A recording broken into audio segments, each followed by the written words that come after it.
also the president of the European Council, Charles Michel, recently have put pressure on the Commission to propose such a price cap.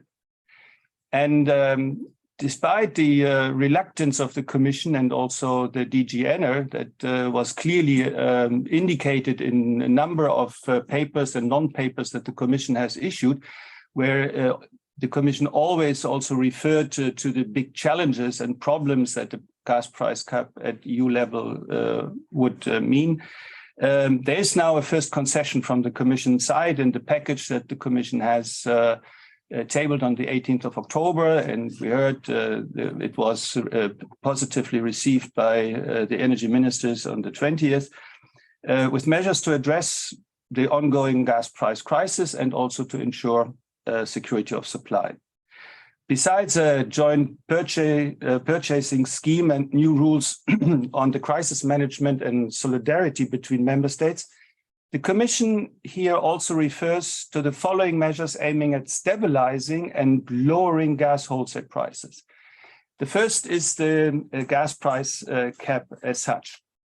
Here the Commission announces to propose to put in place a mechanism to limit prices via the main European gas exchange, the TTF, to be triggered when needed. The price correction mechanism, as it is called, would establish on a temporary basis a dynamic price limit for transactions on the TTF. However, at the first sight, when you look at this proposal, the actual legal text contains little or almost no details how this mechanisms should be designed and also then implemented. And also this proposal of the Commission is only a proposal to propose. It's not the proposal in itself, and that explains also why all the details are still missing. Let me also give you already my view on this. This possible proposal introducing a kind of a dynamic corridor with regard to the TTF also comes, in my view, with two major problematic issues. The first is because the Commission has already indicated that with its mechanism, it would allow over-the-counter OTC trade, and the Commission would also like to protect the derivative market. If this is true, and I do believe it is true, because it would be devastating if the OTC market would be closed and also the protection of the derivatives market would not be in place. But that, of course, if these two measures will be taken, so OTC remains open and protection of derivative markets, then, of course, the effectiveness of the gas price cap is to be questioned because, as I have already said, countries could then go from avoid the gas price cap by going to bilateral trading. And then you have huge consequences, financial and also physical consequences. You have to see that there is a high level of trading interdependency at TTF and other hubs, which would be severely compromised if the price cap was set below the market price. Multiple trades might then not be honored, possibly bringing down the whole market structure at huge costs. And even if it is only foreseen on a temporary basis, the impact on the gas market might be so devastating that it is only repairable with high costs. And on the physical side, of course, the risk is there that less gas would be delivered to the EU gas market. Depends, of course, where you put the price cap. And more gas would remain in storage and would not get withdrawn because those storage operators, they and also the the companies that have stored their gas there, they would leave it rather in the storage than selling it at a lower price. Then, and I will not go into the detail, this proposal also foresees gas allocation scheme in case of a union or regional emergency that is triggered. And it also foresees some new rules on price volatility. But what I want to mention from the proposal, that's the fourth and last element, is a new LNG price benchmark. Because the TTF prices are rather very, very high, also because the LNG imports are coming at a very, very high price, which is due to the lack also on regasification facilities, especially in Northwestern Europe, and also the infrastructure for the transportation of the LNG, especially that LNG that is coming to Spain and cannot be delivered to the further west because of the lack of the necessary infrastructure between Spain and France. So here the Commission has already tasked Acer with developing a new complementary price benchmark for LNG. So what the Commission has in mind is to separate the LNG from the normal price cap mechanism and to introduce a separate price benchmark. And then you would have LNG decoupled from the natural gas benchmark TTF. And this has to be developed by Acer, and it should be ready early 2023. So we will see what comes up. This is the Commission proposal so far. As I said, not much details are delivered with it, but it gives you an idea. I just want to close because Mr. Weber is sitting here, and EPICO has launched today's meeting, and EPICO has also issued a paper on this question of the gas price cap. It was issued on the 27th of September. And in this paper, EPICO and its authors consider that the introduction of a wholesale price cap, while it's complex and difficult, is unavoidable. In terms of its designs, this proposal builds mainly on the following elements. This paper considers a price limit for the EU domestic gas wholesale market in form of a limit for the TSO's imbalance price. So TSOs, they have the duty already today that if there are imbalances in the portfolios of the balancing responsible persons, then the TSOs, they have to acquire the necessary gas and then sell it at the imbalance price to these balancing responsible parties. And here the paper proposes to cap this imbalance price. The idea behind that is that with this cap, that would give a very strong signal also to the market, and the new contracts would be settled at this new imbalance price or just below. Because only then one can be sure that one will continue to profit from sales in the EU gas market. It's clear that this kind of measure would provide clarity about price developments, also in case of future supply interruptions, and can then therefore largely reduce risk premia on forward prices. With regard to the LNG imports, this paper proposes that the Council should consider combining an EU scale price limit with a premium system or a contract for differences in order to continue to have sufficient volumes of LNG shipments to the EU as a backup measure.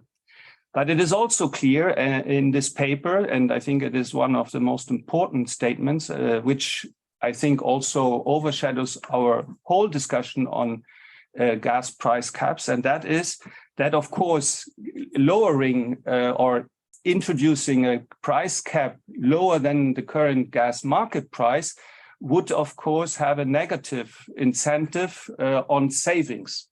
The lower the price, the more consumption can be expected.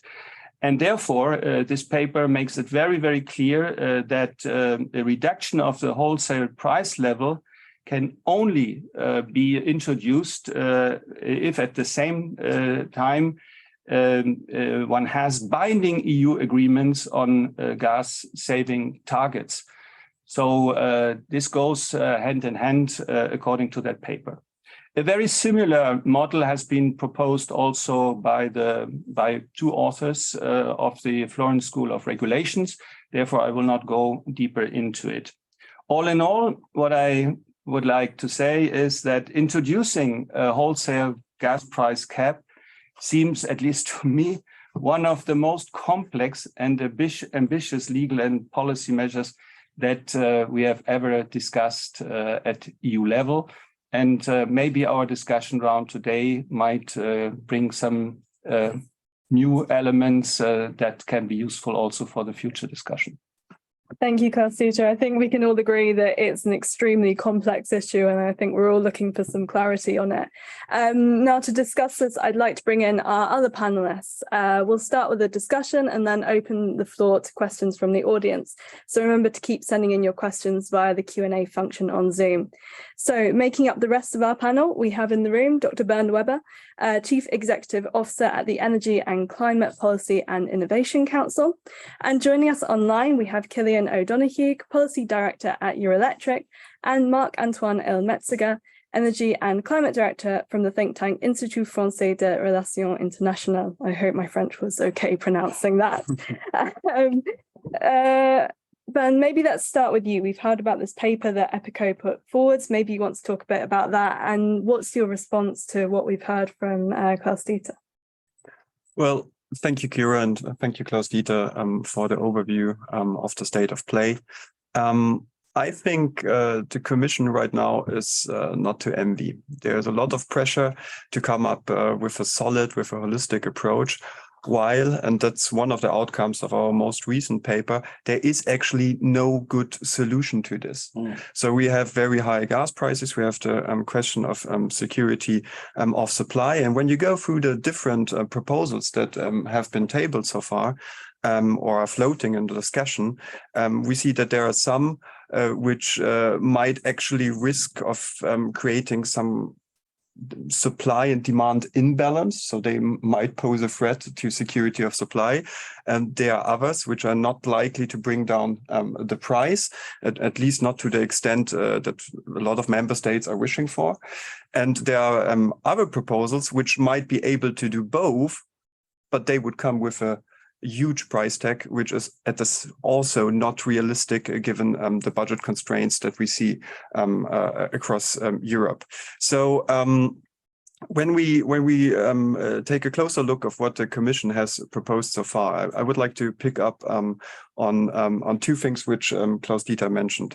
First, there is this price corridor on the TTF, which is besides being the major hub, it's also providing the major index for gas contracts.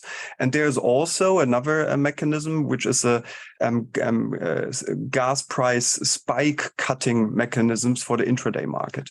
And I would call this approach, what the Commission has tabled, a kind of patchwork gas price cap light format. And while I do understand why the Commission was not willing to go down the road, a lot of the disadvantages of a wholesale gas price cap have already been summarized by Klaus-Dieter, so I won't go into more detail here, maybe later on in the discussion. this is not consistent, because it does. If you really want to have a wholesale gas price cap, you need to apply it over all transactions, over all markets, and this is not the case here. So basically, we find ourselves in a situation where sellers have incentives to circumvene just the cap, go to over-the-counter transactions, or even other marketplaces like London, which are out of the jurisdiction of the European Union. So I do think this might help us to a certain extent with volatility, but I don't expect us to bring gas prices down to the extent that we're hoping for it.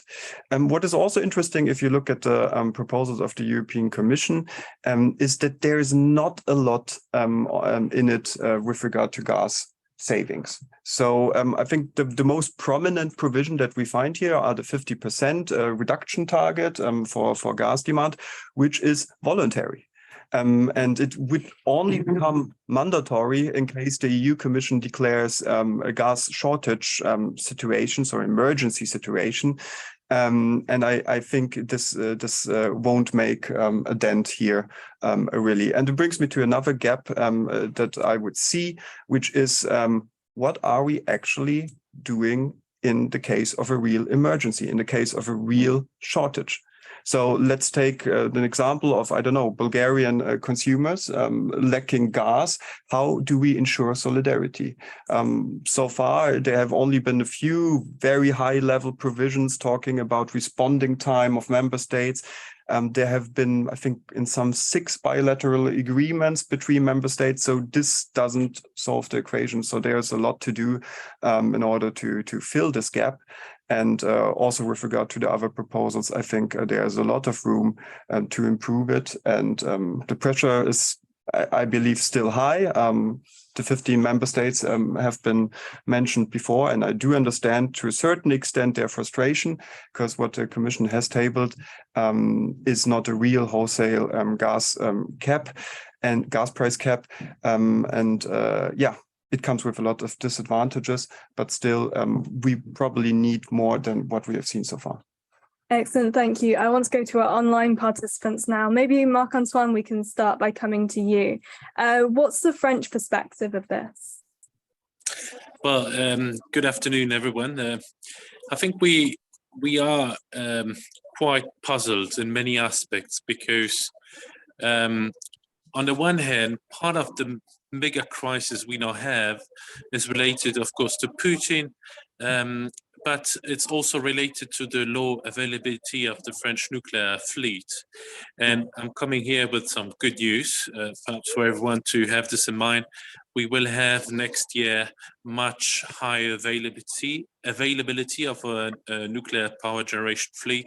So we can expect something around plus 50 to up to plus 70 terawatt hour of nuclear electricity production next year. And everywhere in Europe, much more generation also from renewables, because we have been, of course, finalizing and connecting a number of gigawatts of renewables this year. So that's the first point. The second point is we have seen how effective the Iberian formula has been working. And there is now a clear competitive advantage in Spain and Portugal versus France. And I think that has raised a lot of interest in basically enlarging the Iberian formula to France and beyond. Now, of course, the problem with the Iberian formula is that it has increased gas-fired power generation.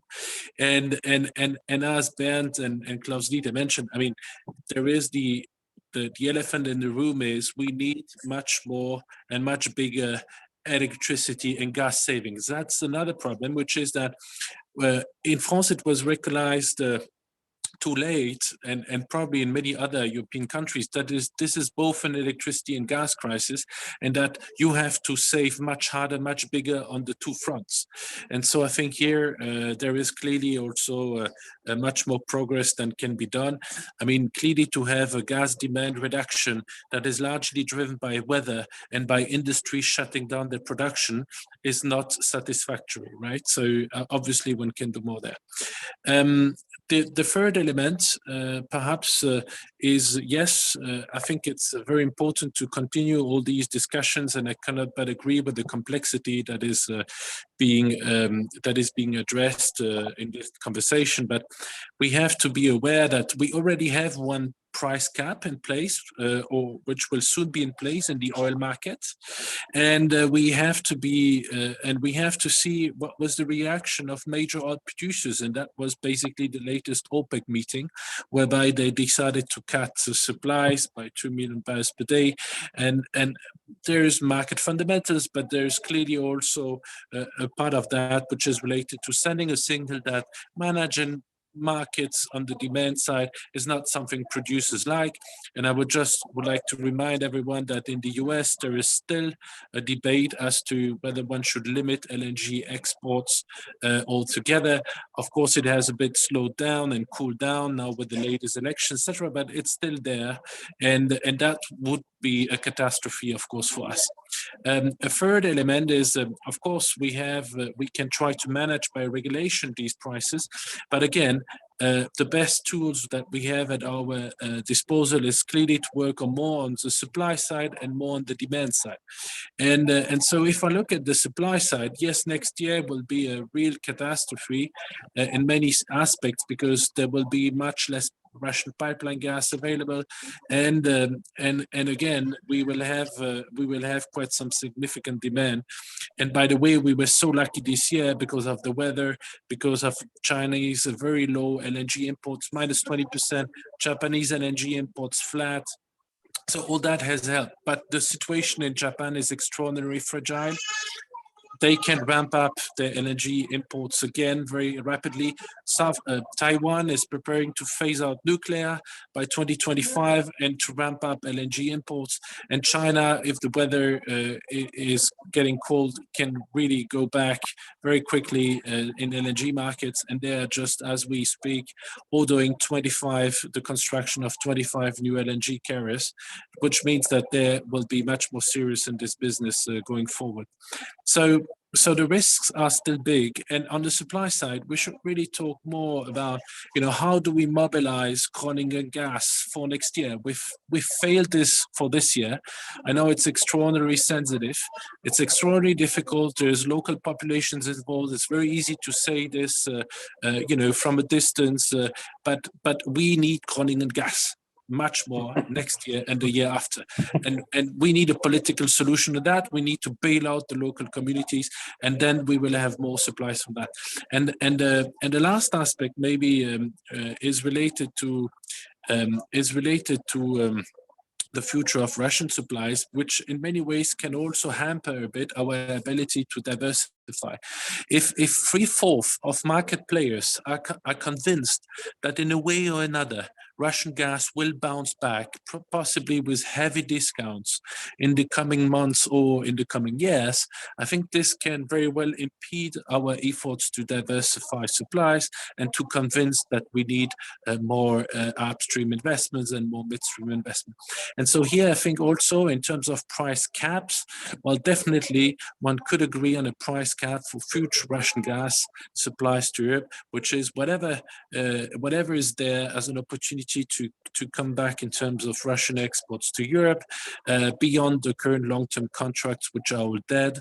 Well, there is going to be an EU price that will be decided and an EU fund that will buy and handle that gas, etc. And last point on also one of the more practical issues for next year, I think the idea that Klaus-Dieter also reminded, which is that we have some joint management and joint basically purchases of LNG next year, at least some certain volumes. I think that's a very good idea, because what we've seen this year is that indeed when everybody was chasing the same volumes, clearly that has contribute to pushing up the prices north. Now, what we need there is a real strong team of traders that work in the commission that coordinate all that. So it has to be people from the industry. It has to be people with contacts everywhere. So there has to be an acknowledgement that we know passing next winter will need us to rely more on the fossil fuel industry and on the majors that will basically give some forces to make this happen. And so I think that's also in a kind of a political statement to make. Otherwise, I don't think it can work properly. Thanks for your attention. Thank you. I think you managed to raise most of the controversial issues there. The idea of using Groningen gas from the Netherlands, the idea of putting a price cap on Russian gas. We saw EU countries really not being very confident about that. And also the Iberian model, again, a lot of disagreement between EU countries on that. Cillian, let's come to you next. We heard some stuff there about demand reduction as well. And I know Eurelectric has been working on this. What's your view of price caps and the general situation at the moment? Thanks. Firstly, you hear me okay? Yes, very good. So firstly, I'll just say thanks very much for the discussion. We're in a situation where usually we discuss legislation over a kind of 18 to 24 month period with kind of lots of stakeholder consultation. At the moment, given the circumstance, we have a lot of kind of emergency measures. So it's nice today to actually sit and discuss something before it becomes legislation, which has been quite rare recently. So from your electric perspective, I'm going to speak on three things. The impact of high gas prices on us, on the electricity sector, what's been proposed so far, and then a bit of detail on gas price caps going forward. So the impact in our sector, as you know, has been very major. The root cause of this crisis is the high gas price. I know Marc Antoine mentioned France, where half the nuclear plants are down. That's negligible in terms of the price impact. So basically, electricity price in Europe is your gas price multiplied by 2, add the CO2 price. So when gas price is usually 15 to 20 euro megawatt hour, they go over 300 in August. Now they're just under or just over 100. That has a major impact on electricity. Electricity prices wholesale are up 588% this year. Yeah, so just give you a context, it's really the gas market is causing havoc with the electricity market. So what's been done so far is that, as Mr. Borchardt said, we haven't really tackled the root cause and gone after the gas market. We focused more on the electricity market. And the main element was this inframarginal proposal of the 30th of September. I could go into detail of it, but the focus here is gas. But just on that, three main comments. Firstly, it's unfortunate that it's not an EU-wide measure. So basically, we have 180 euros set as a limit, but member states can still do what they want. That's under Article 8 of legislation, and that undermines the internal electricity market. That's something we definitely don't like. We would like to have one rule in place. Second, it's not going to raise near the amount of money we would have hoped. As producers, we sell a lot of electricity in forward contracts, particularly inframarginal production. So, for example, in Spain, where they have this measure in place a long time, they thought they would get 9 billion. In the end, they got 380 million. And that's because so much electricity was sold in forwards. So this won't get near the money we're hoping. And finally, the big issue is it's not tackling the root cause. So the root cause is gas. So what we think is Eurelectric and gas price caps. To be transparent, at the beginning of the crisis, we did say tackle the root cause, be a well-designed gas price cap, which at the right level would protect customers. That was back at the beginning of the crisis, but that was also, we need to distinguish a few things. Firstly is you come with a cap on wholesale gas prices, but you also have a contract for difference for LNG. So the idea was we want to attract as much LNG into Europe as possible. So we never, under any circumstances, wanted to undermine that. So you would have had a cap on pipeline gas at a certain level, 50, 70, 100. That was for the policymaker to decide. And with that, you would limit the revenues of the Russian state, obviously, and also the Norwegian state, but they would still get a high price. So if it was 50, then you're still getting 2.5 times the usual price. So that was the idea, but there was always a contract for difference to attract LNG. I think it's important to understand that. And the third element of that strategy was forced demand reduction in gas. I know it's quite hard to achieve. We're trying that, but that was the basic premise. Today, things are a bit different. The gas market is a result of a shortage, but no longer a result of a manipulation. So at the beginning of this, Russia was withholding volumes, but getting more money because when they withheld volumes, the price increased so much in the TTF that they were making more money from selling less volumes. Today it's a bit different because rather than 40% Russian gas, we're getting 7%. So it's just a shortage issue. So what's the best way to go forward? If it's this price corridor or this kind of price cap light, and I agree fully with the comments already, this is not really gas price cap, which we've seen so far. And also, we haven't seen a proposal. We need to see a concrete text to analyze it. And what we see, it's hard to confident because we don't know exactly what the Commission is doing, but whether what the Commission proposed before the 24th, and it would have been nice to have seen this earlier, but we just haven't seen it, whether what the Commission proposed on 24th or bilateral negotiations with Norway is the way to go. I think that's for the Commission to decide. And just last comment I would say is the issue going forward is attracting, you know, LNG is kind of what we need, and we're going to become very US dependent. And from a supplier perspective, you know, we had a meeting, International Electricity Summit recently with the US suppliers. You know, they need some predictability. We have a short-term crisis, but you know, if you are going to export big time to EU, you need to know what demand is to be to 2030, etc. And we're in a strange situation where we're trying to get as much gas into Europe as possible. We're saying let's build the infrastructure, but then we're not so prepared to give predictability on that we will buy the gas for 2030, 2035. So it's a bit of a chicken and egg. I don't have any easy solution there, but actually the infrastructure and the kind of lack of predictability on what we are prepared to give is maybe a bigger challenge than some of the caps. I will stop there. I'll stop there now. Thanks. Thank you for that. I want to pick up on this idea of the Iberian model that has been mentioned. Bernd, maybe you could come in on this. What do you think of this idea of bringing a price cap on gas used for electricity to the whole EU? Well, first of all, I would echo what Marc, Antoine, and also Cillian have said. However, with regard to the Iberian model, I'm a little bit more skeptical, I guess, because when you look at it at the first glance, it seems like a good idea. You don't intervene in the merit order principle. You manage to bring consumer prices down. But there were also some adverse effects, right? So we have seen more gas-fired power generation. We have also seen more exports, and particularly to France, which was able to import cheap electricity. But this electricity has been paid actually by a levy for electricity consumers in Spain. So you could phrase it in a way that the Spanish consumers were basically subsidizing French cheap electricity prices. So applying such a system on the EU scale, I think is not conducive, to be honest.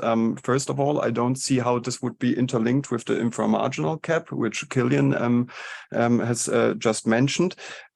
Second, this might actually lead to the same thing like with France, but on another scale. It might incentivize exports to third countries, for example, the UK or others, non-European countries.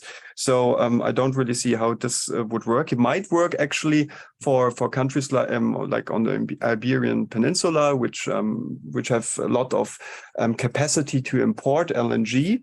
And with limited interconnections. But if you would apply this to a country like Germany, it would be extremely difficult.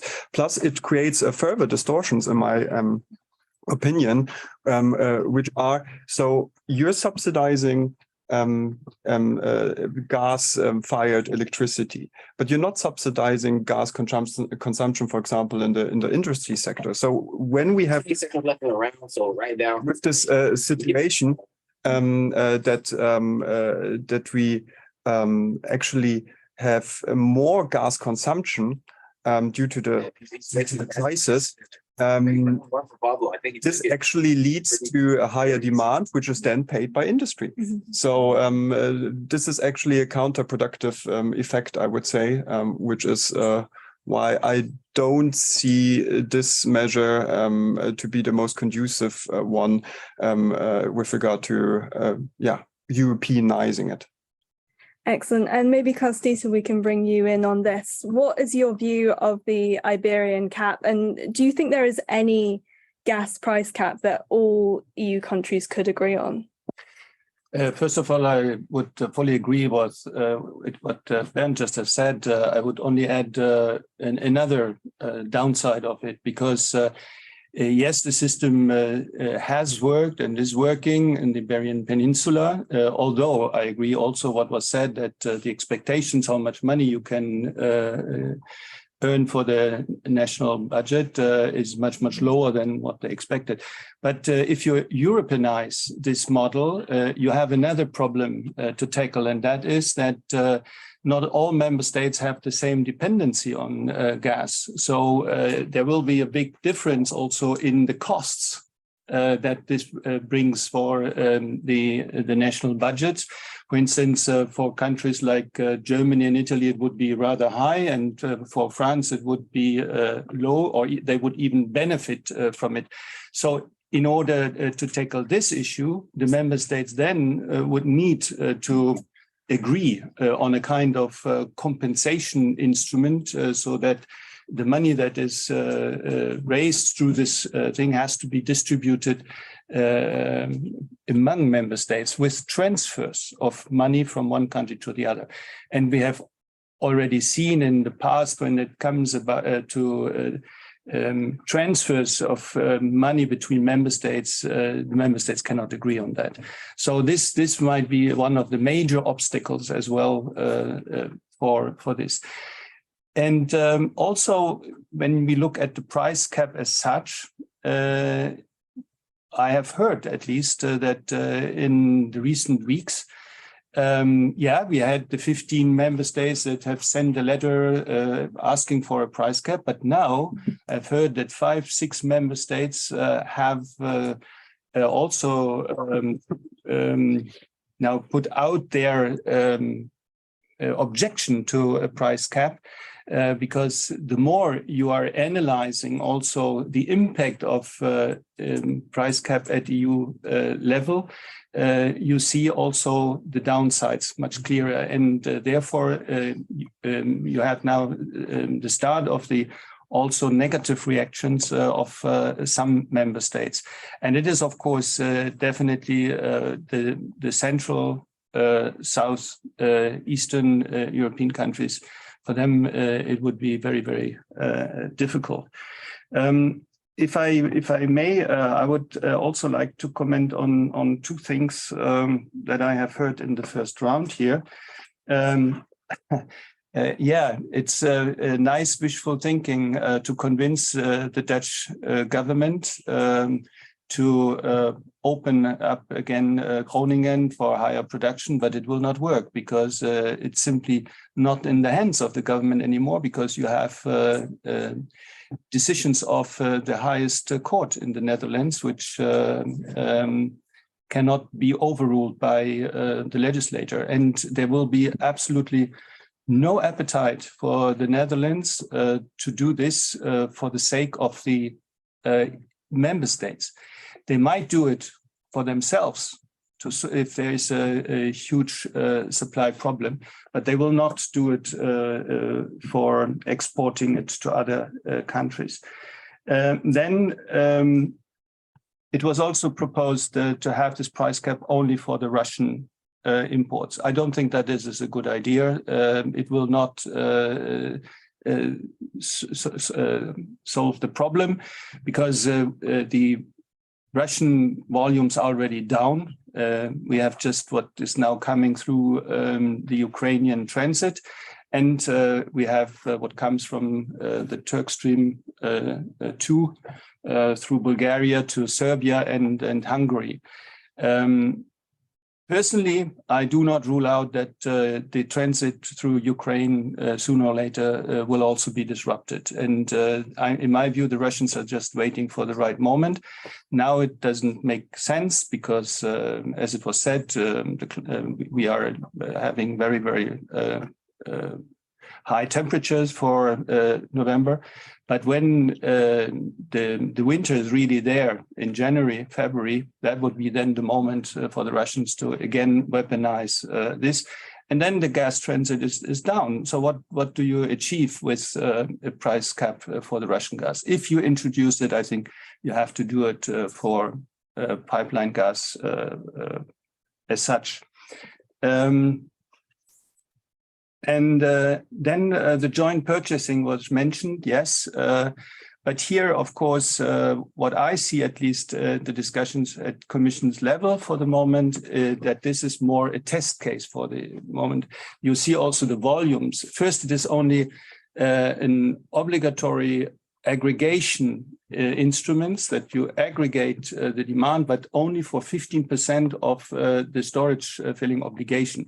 So it is a rather very limited volume that is there, and only the demand is aggregated. Then you will the service provider that still needs to be found will then open a tender.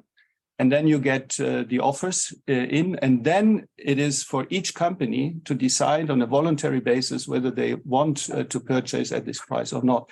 So it is not yet something what could also be a model, a single buyer instrument, but this what we have as at least in the discussions with the Commission on the joint purchasing is far apart from a single buyer model.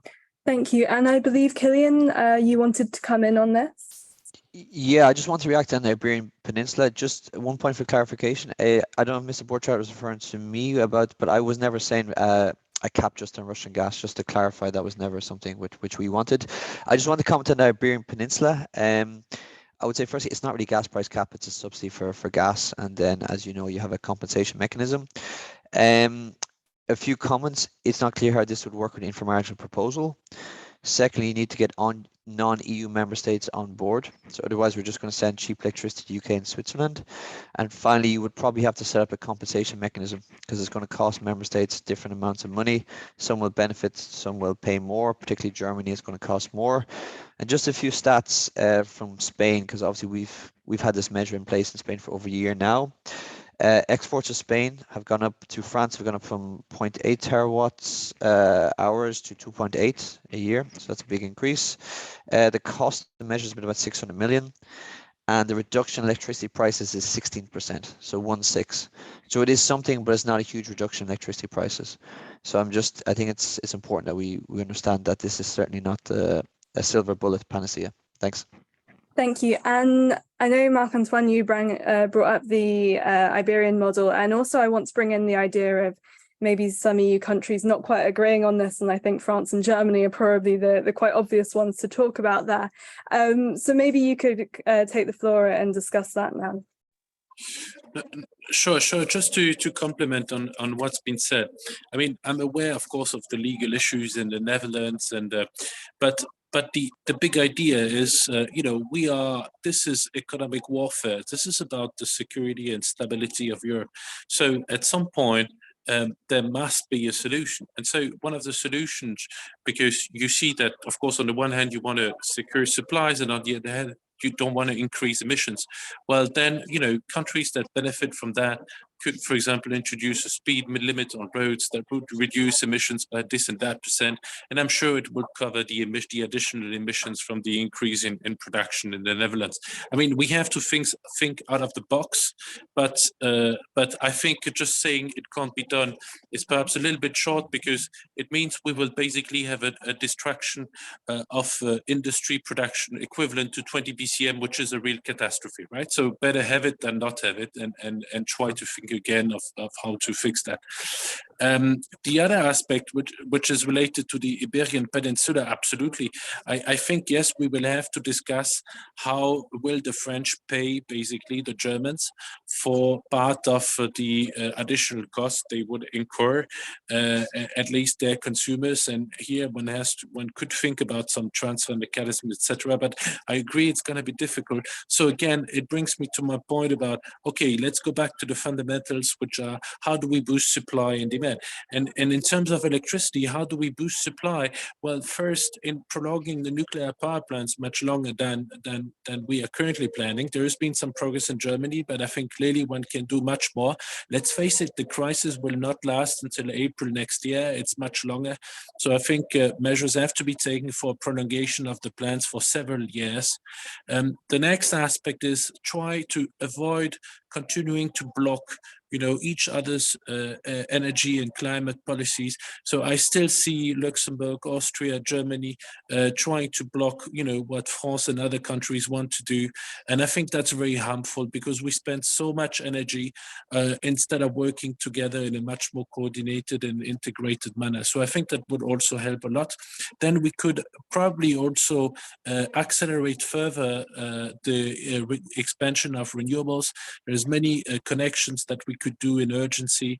There's still many. Look, I see how Germany was able within a few months to bring in so many floating FSRUs. I'm sure we can do the same with renewables and with grids, etc. And so more work has to be put into that. And again, we are back to energy efficiency. So everything related to demand side flexibility, tenders for industries to reduce demand, all that could probably be further incorporated. And the last point, I'm sure we have to also revise how we integrate our neighbors into the system.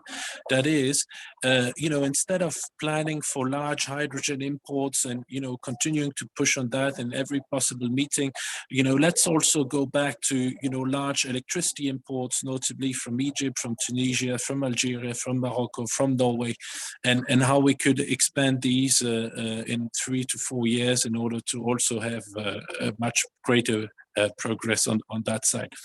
Thank you very much. Then maybe let's come to you for the German perspective here. Obviously, the eternal question about nuclear energy and some other points raised there by Marc-Antoine. What's your response to that? Yeah, first of all, when we talk about the German perspective, we should probably take a closer look on what the Germans have done, right? So what they have come up with is basically a block tariff for a certain percentage. For industry, for example, it's 70% at a guaranteed price for the industry, and the same is true for household consumers. And they combined it with a one-off payment. And I think this has a lot of advantages. It doesn't interfere with wholesale markets, so we don't have all the issues regarding the wholesale markets, and it also doesn't interfere with pricing mechanism in terms of allocation. So it's still possible also to buy sufficient LNG at market prices. So this is the advantageous side. Now the big question here is, how helpful is it if Germany moves ahead with its own approach? I think it's not very helpful. So I echo the criticism here by Marc-Antoine and others, saying that we should have aimed from the very beginning for a European solution. Plus, I think the German solution cannot be a European solution. I mean, it would be great if we could have the German model being Europeanized, but what would it mean? It would mean that we have to spend a lot of money. You know that the Germans earmarked a budget of 200 billion for their measures. We tried to calculate what this would mean if we try to Europeanize the German measures on the EU level, and our estimated costs were between 240 and 550 billion if we would cap the price at 50 euro per megawatt hour, and I'm talking just about this winter. So I think this is demonstrating quite clearly that it would be nice to have the German model in place for all over Europe, but I think we are just lacking the financial means for that, especially if you think of countries with a high debt ratio. How should they be able to do this? And we've also seen what happened in the UK with regard to the macroeconomic risks for borrowing costs. So I think that the German model is not the European model, and it would have been better to go for a European model at the very beginning.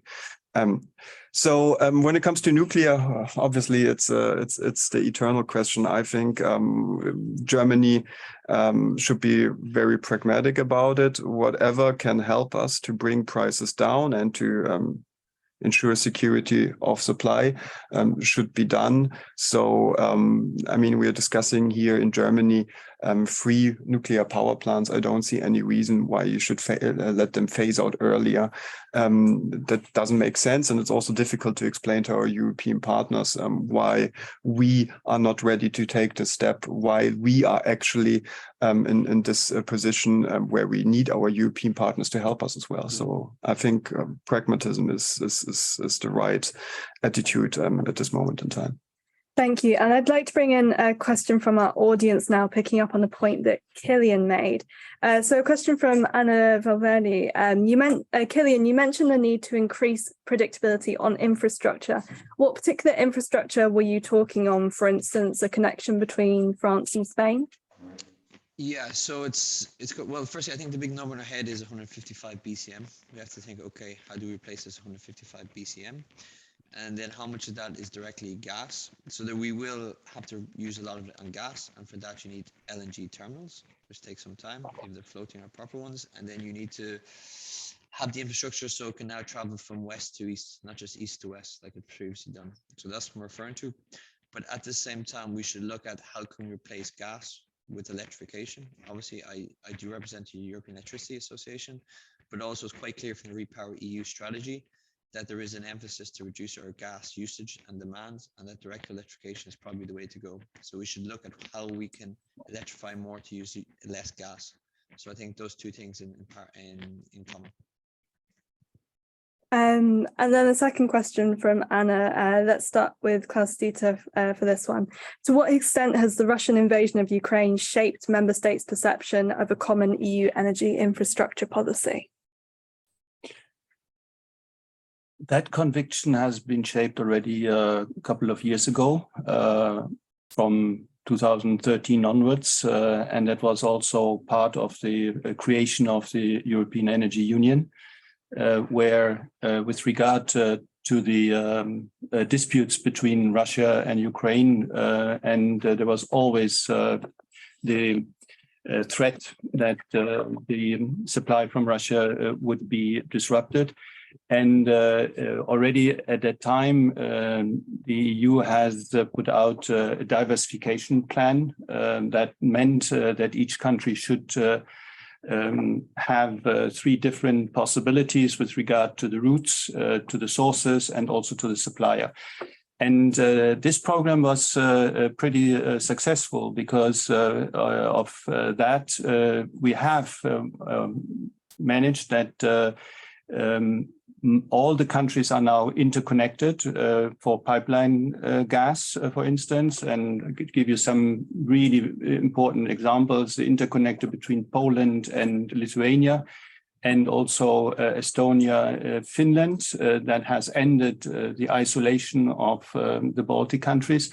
But also Poland, Slovakia, and the construction of the Baltic pipe, bringing gas from Norway via Denmark to Poland.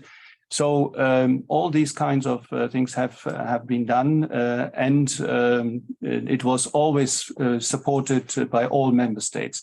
Now we are, as it was said, we are entering into a new era where we also need more LNG infrastructure. And here, of course, the big question is, it was already said, there are two problems with LNG. The first is, are we entering into a new dependency with US and Qatar? Because these are the only countries that really can supply the volumes that Europe is needing. And the second thing is, everybody is hammering on the pipeline gas because it is not sustainable, and so it would hamper our pathway to the net zero economy.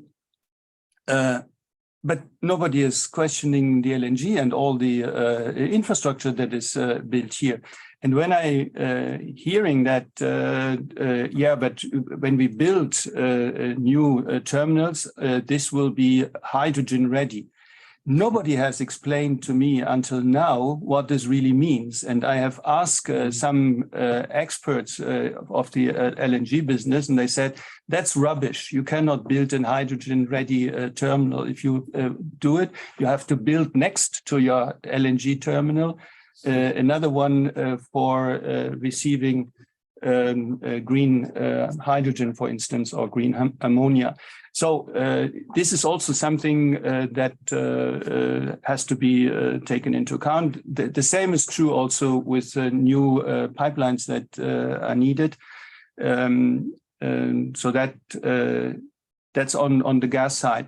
I just wanted to mention, because the Commission has just proposed last week a regulation creating a framework for the acceleration of renewable projects. And that is a very, very good move. The Commission has announced that in the Repower EU communication. And the proposal for this regulation is now tabled, foreseeing first of all, that these renewable projects have to be considered as being in the overriding public interest, which also triggers fast-track solutions at national level. But on top of that, for certain categories of projects, the Commission even indicates how long a permitting process can take. So it goes from 1 month to 6 months, but that's, in my view, now the right thing to do. We have to accelerate these projects, and we have seen again in Germany how fast permitting can go with regard to the LNG terminals, floating and stationary. So that's, in my view, a very good thing.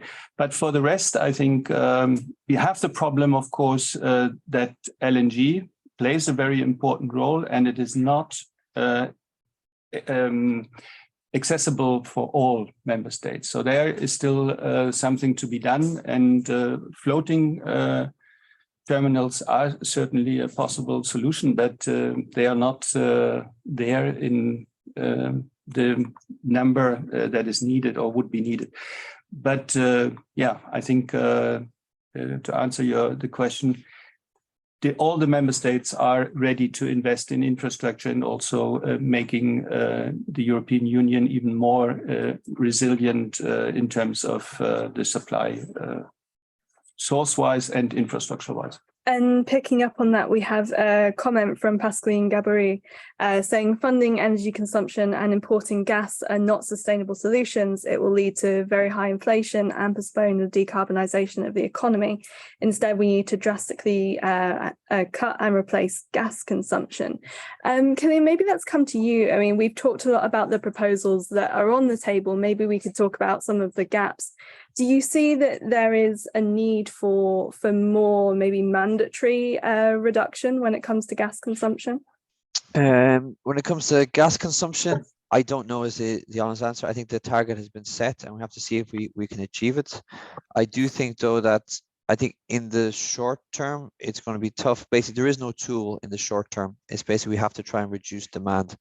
But you know, Repower EU is not a strategy for this winter or next winter. That's just unfortunate. It's a strategy for in 3 years' time. So I think Repower EU is a good strategy. The big build out of renewables, 732 gigawatts, that makes sense. We need to speed up the permitting, as Mr. Borchardt said. But how much we can reduce gas consumption this winter, I honestly don't know. That will be a challenge. We see that as rather inelastic. And that is similar with electricity because we have demands on the electricity side as well, 10% and 5% in core hours. And we're coming with all these technologies. We're working closely with the US to reduce that.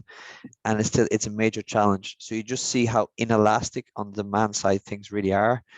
And one thing we don't want to happen, and I know this very well because I work for the industrial sector for 6 years. I work for aluminium, copper, nickel, etc., is we don't want to achieve our gas reduction targets just because we shut down industrial production.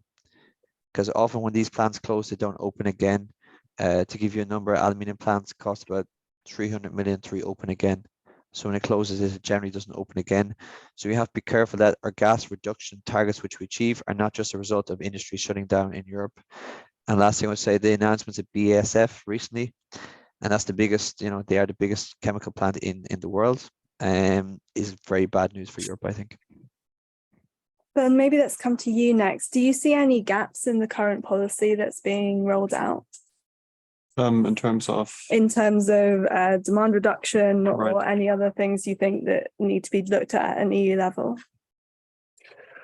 Well, I agree with Cillian that this is extremely difficult, especially from an industry perspective.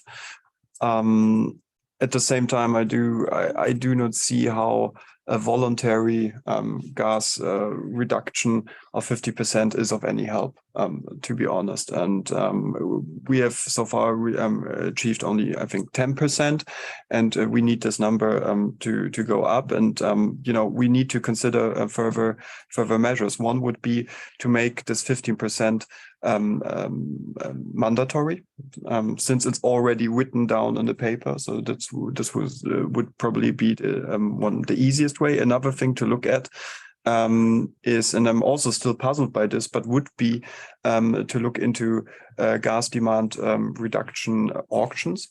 So this would basically mean that consumers can participate in auctions, and they can offer to reduce their gas and demand by some amount in exchange for a payment for each unit of gas that has been saved.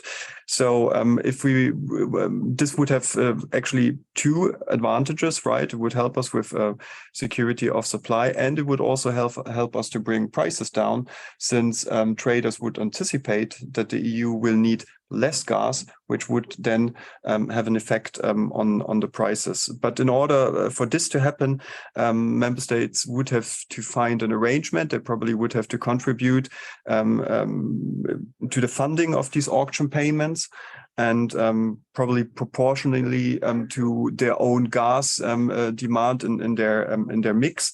So this would be one option to look into in further detail, I think. Thank you. If I may, I fully share what Bernd just said. I have not understood why in the regulation there is the possibility to render this 15% reduction mandatory by triggering the crisis mode. I don't understand, if we are not in a deep crisis now, when will they trigger this? For me, it is completely not understandable why it has not been triggered, and then automatically the 15% would have become mandatory. So, and another thing I would like to add, it's on the electricity demand side, where we also have targets now.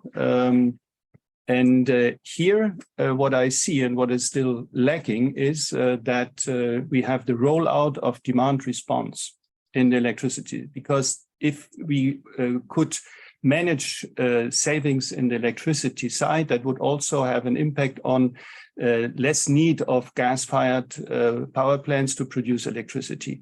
So indirectly, it would also help to lower the gas consumption.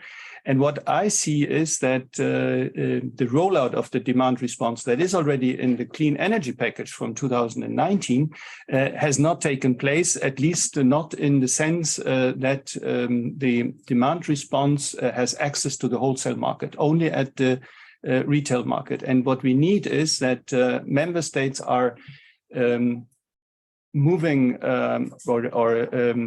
abolishing all the hurdles and roadblocks that are currently in the system, so that demand response cannot participate in the wholesale market. And here the Commission could also play a more active role in order to recommend to the member states to take the necessary measures in order to make demand response more effective. Thank you. I can say that most of the many energy councils that have now been journalists have been asking, what is an emergency and are we actually in it yet? We have another question from online. So if the EU is facing a broader societal change, what I know the Czech presidency and others have referred to as like an energy war, wouldn't it be more appropriate to increase taxes for everybody in order to support consumers rather than to kill the EU internal energy market by manipulating EU wholesale markets? Klaus-Dieter, maybe let's start with you on this question. But it comes down to what Bernd has already said. Yes, I mean, it would be great if we would have the possibility to raise all this money. Huh?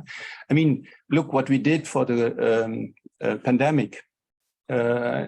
700 billion the Commission was allowed to take from the financial markets. Of course, you could imagine that we do the same for this crisis, and we would have then the transfer money from EU level to the member states. But as Bernd has already said, only for this winter, if you would then finance a system, the gas price break, as it is called in German, would cost already between 250 and 560 billion only for one winter. And we know that this winter is not even the most difficult one. The most difficult one is laying ahead next year. So this would require amounts that are enormous. Raising taxes is not something that you can do from the EU level. That is then something that you have to do at national level. But there again, how to coordinate that it's not only in one country and not in the others. And raising taxes at this moment in time where all the citizens are, not only citizens and companies are suffering from the high energy prices. And if you, on top of that, even raise taxes, I think that might be the overkill. Well, we're coming to the end of our session, so I would now like to ask all of the panelists to give a closing statement, maybe the thing that you'd most like to emphasize, or something that you'll take away from today, or even something that's changed your mind about a gas price cap. Cillian, maybe let's start with you. What's your key takeaway from our discussion today? So my takeaway, gas price caps are much more complex than we think. It's easy in the electricity sector to say tackle the root cause, have a good gas price cap which doesn't undermine security of supply. It's much harder to design. I still think they have some merit because we do need to limit the gas price, but designing it well is not so easy. And I wish I had an easy solution which I could sell to everybody, but I don't. So sorry about that. I think we all wish we had an easy solution. It would save all of us quite a lot of time. Bernd, let's come to you next. What's your key takeaway from today's debate? First of all, that things are easier on the electricity side. So I would like to echo something that Cillian said before, which I consider to be extremely important. We have an inframarginal cap in place. However, what we see is that member states are going for their own solutions. For example, in Germany, we are going for a technology-specific cap, which in my view is, again, another example where we will create distortions among member states, and this is to be avoided. Second, when it comes to gas price caps, yes, they come with a bunch of problems. I think what we would need to achieve is that we design it in a way that we can still purchase sufficient amount of LNG. This is extremely important. We probably need to think, before we can actually implement it, we need to think how we address the part of the gas savings, which is really crucial here in order to avoid a rebound effect of what we've already saved. And third, I think this allocation issue needs to be addressed before we can actually implement it. So what we've already discussed, without actually having a mechanism to allocate the gas before introducing the cap, member states will just not sign up for it. Thank you. And finally, Klaus-Dieter, let's come to you. What's your takeaway from today's discussion? So in general, I would also echo what was said already. It's very easy that gas price cap comes to the mind of a politician, but we all know, and this discussion has witnesses again, how complex this is. And I think Bernd is completely right. Without a clear allocation mechanism, it will absolutely not work. And I personally am more and more doubtful that we will get a price cap for gas wholesale market. The discussion up to that failure will be very tough, but it will be interesting to see what the Commission will do. Will the Commission continue to play on time? And next step would then be a kind of discussion paper on some details, or is it already a full-fledged proposal? Personally, I believe that it might only be, again, a kind of discussion paper with some indications. and also raising the problems that we have identified here in our discussion. But at the end of the day, it might be very, very difficult to agree on price cap in the council. Thank you. Well, thank you to all of our panelists, and thank you to our audience for joining us. We hope you found the discussion interesting, and have a good rest of the day. Goodbye.